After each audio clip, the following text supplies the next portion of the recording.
Today we will do the part B of chapter metals and non-metals. Today we will start our topic with extraction of metals and non-metals. Till now we have already done how the metals and non-metals react. Okay, now we will do how do they occur in nature. So they are formed in or in the form of ores. They are occur in the form of ores. What are ores? Now you should know, as you must know about the ores from the earlier classes. You must have knew about these terms, but today I'll tell you again what are minerals and what are ores. Minerals are the elements or compounds which occur naturally in the earth's crust. And what are ores? They are the minerals that contain high percentage of particular metal. So metals किस में से originate होते हैं? Ores में से. Means हमेशा वो किसी ना किसी कंबाइंड फॉर्म में जो होते हैं उसको हम ओर्स कहते हैं. So ores are of 3 types as you can see in the diagram. Highly reactive, medium reactive and low reactive. What are highly reactive? Highly reactive, as we already did in our part A, those metals, they were those who were in upper line in reactivity series. So how we have to extract them? We have to extract them through electrolysis of molten ore, and we will get pure metal. Now about medium metals, how we will do the extraction of these metals? They are of 2 types: carbonates ores and sulfide ores. For carbonate ores we will do calcination, and for sulfide ores we will do roasting.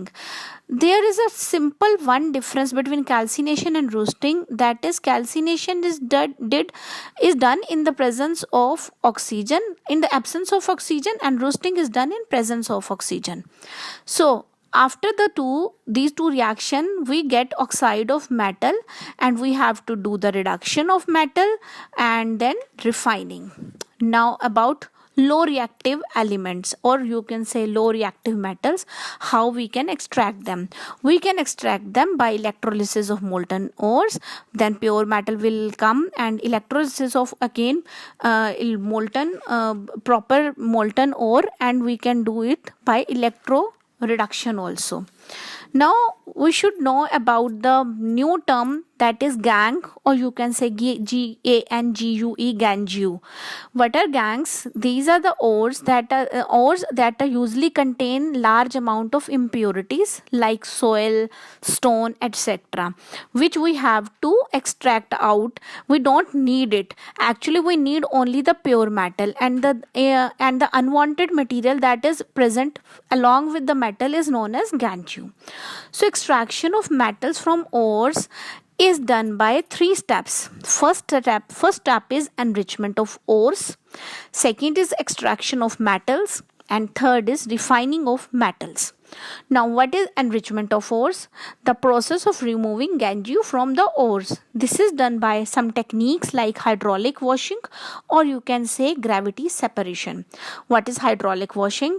Crushed ores washed by water stream. If an ore is denser than gangue particles are washed away with water, and heavy ore remains behind.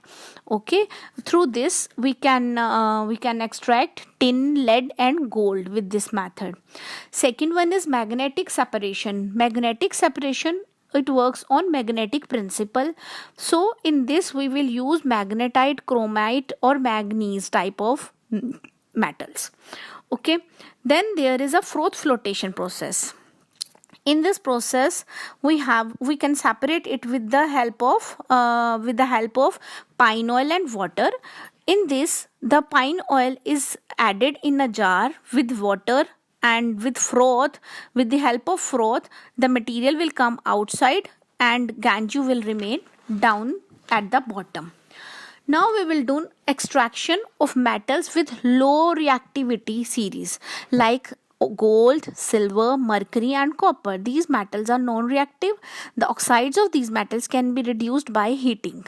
So by heating we can extract them, like mercury is extracted from cinnabar HGS, as you can see.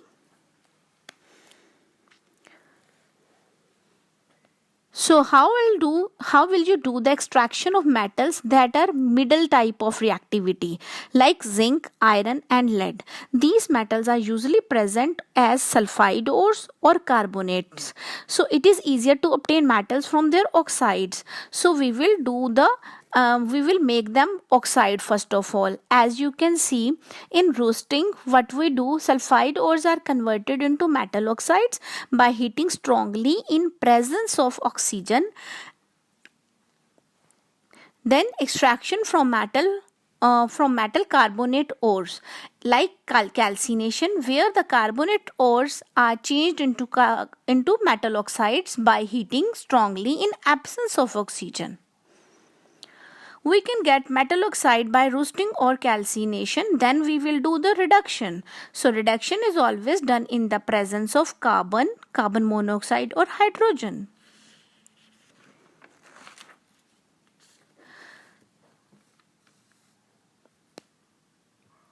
Extracting metals top in reactivity series are potassium, sodium, calcium, magnesium and aluminium.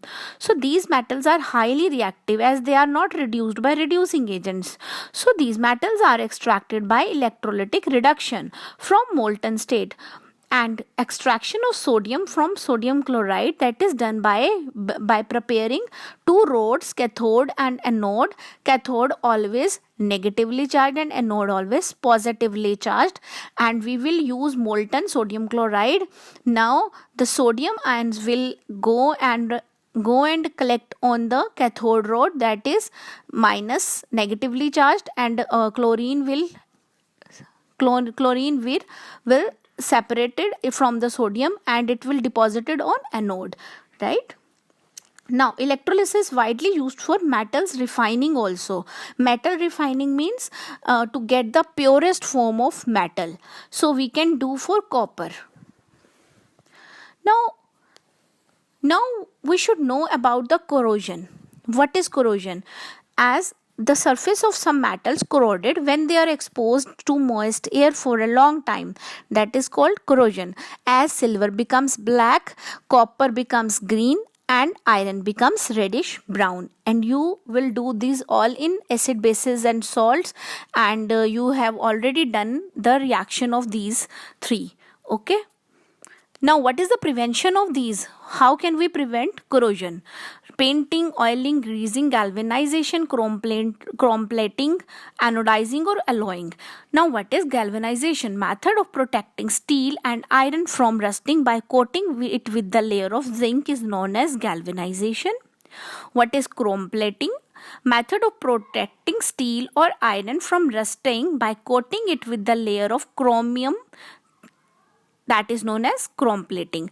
As most of our taps, our handles, these are chrome plating. What is anodizing?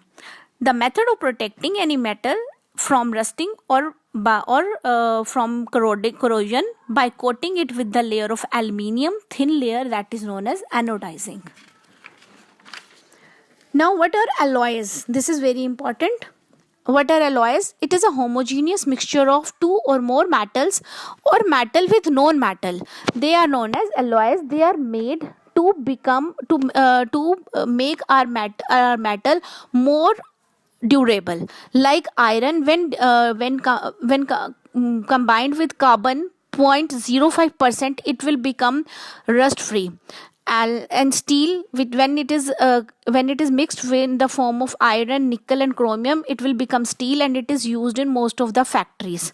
Brass is combination of copper and zinc. Bronze is the mixture of copper and tin, and so many other alloys are given in your NCERT.